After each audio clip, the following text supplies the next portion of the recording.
Hello दोस्तों, नमस्कार। उम्मीद करता हूँ आप लोग स्वस्थ होंगे। आज हम आ गए हैं अपनी एक और नई वीडियो के साथ, जहां हम आपको रैंडम और अमेजिंग फैक्ट्स के बारे में बताएंगे। तो बने रहिए ऐसे ही फैक्ट्स वर्ल्ड की दुनिया में। और दोस्तों, आपका बहुत बहुत शुक्रिया पिछले वीडियोस पर इतना प्यार देने के लिए। चलिए वीडियो को शुरू करते हैं। फैक्ट 7।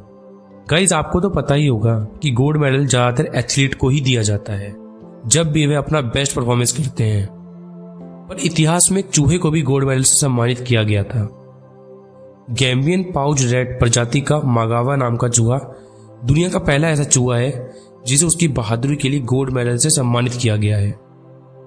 मगावा को अपोपो चैरिटी द्वारा ट्रेनिंग दी गई थी और अपने करियर में मगावा ने 39 लैंडमाइंस और 28 बम ढूंढे थे। फैक्ट 6। दोस्तों, अगर मैं कहूं कि अब आपको कोई भी सामान खरीदने के लिए स्टोर नहीं जाना पड़ेगा, बल्कि पूरा स्टोर ही आपके घर तक आ जाएगा। जी हाँ दोस्तों, अमेरिका ने रोबोमार्ट के नाम से ऐसी ही टेक्नोलॉजी तैयार की है, जिससे कि किराने के सामान की घर तक डिलीवरी नहीं, बल्कि पूरा स्टोर ही आपके घर तक पहुंच जाएगा। रोबोमार्ट में सब्जियां और किराने के सामान अलग अलग होते हैं और आप जरूरत के अनुसार ऐप से इसे बुलाकर शॉपिंग कर सकते हैं। और इसमें लगे एआई से पता चल जाता है कि आपने कितने का सामान लिया है और वह आपके कार्ट से खुद कट जाएगा। जाति का एक कुत्ता है जिसकी मौत 13वीं सदी में हुई थी, पर इसे आज भी एक संत का दर्जा दिया गया है। इसके पीछे की कहानी यह है कि यह किसी योद्धा का कुत्ता हुआ करता था और एक दिन जब योद्धा युद्ध में था तो उसने अपने नवजात बच्चे को गाइनफोर्ड की रखवाली में छोड़ दिया। लेकिन जब वह घर आया तो कुत्ते के मुंह में खून लगा था, जिससे योद्धा को लगा कि उसने अब उसके बच्चे को खा लिया है और उसने कुत्ते की हत्या कर दी। पर कुछ देर बाद जब बच्चा रोया तो उसने देखा कि उसके पास एक जहरीला सांप मरा हुआ है। योद्धा को जब गलती का एहसास हुआ तो उसने कुत्ते के लिए एक समाधि बना दी और जब लोगों को इसकी कहानी पता चली तो लोग भी अपने बच्चों की सलामती की दुआ करने इसके पास जाने लगे। सच में तभी तो कुत्ते सबसे ज्यादा लॉयल जानवर होते हैं। फैक्ट 4। दोस्तों, दुनिया में द 9 नानस 9 महिलाओं का एक ऐसा समूह था जो 30 सालों से चोरी छुपे रात में जरूरतमंद लोगों की मदद कर रहे थे और उनके इस काम के बारे में किसी को भी नहीं पता था, इवन उनके पतियों को भी पता नहीं था।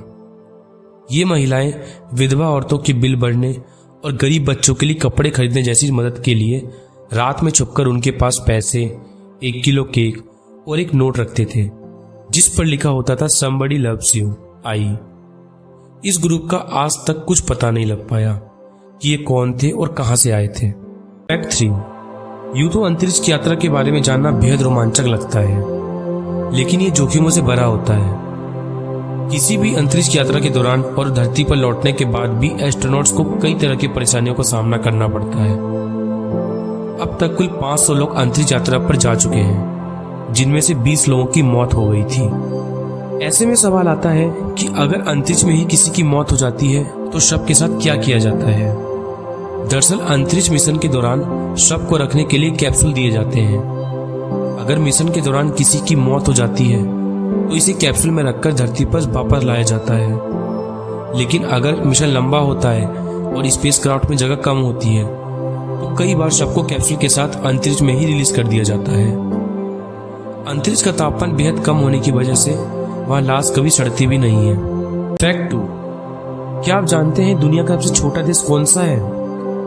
आइए हम आपको बताते हैं। दरअसल दुनिया का सबसे छोटा देश इंग्लैंड के पास स्थित है, जिसका नाम सीलैंड है। यह देश इंग्लैंड के सफोल्क बीच से करीब 10 किलोमीटर की दूरी पर स्थित है, जो एक किले पर बसा है। सेकेंड वर्ल्ड वॉर के दौरान ब्रिटेन ने इस किले का निर्माण कराया था, जिसके बाद सीलैंड पर अलग अलग लोगों का कब्जा रहा है। साल 2012 में राय वेट्स ने खुद को सीलैंड का प्रिंस घोषित किया था, जिसकी मौत के बाद वहां उनके बेटे माइकल का राज है। सीलैंड का कुल क्षेत्रफल 250 मीटर यानी 0.25 किलोमीटर है, जहां सिर्फ 27 लोग रहते हैं। फैक्ट 1। दोस्तों, आप सबने देखा ही होगा कि भूकंप आने पर कई बार बड़ी बड़ी इमारतें भी ढह जाती हैं, लेकिन हजारों साल पुरानी इमारतों पर कोई असर नहीं होता है।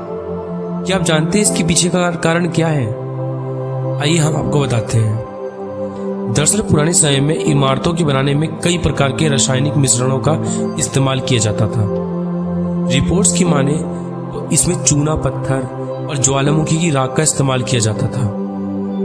माया सभ्यता के दौरान इमारत बनाने में पेड़ों की छाल और उनकी राख का भी उपयोग किया जाता था। इतना ही नहीं, तब ईंटों को बनाने के लिए धान के भूसे का इस्तेमाल किया जाता था।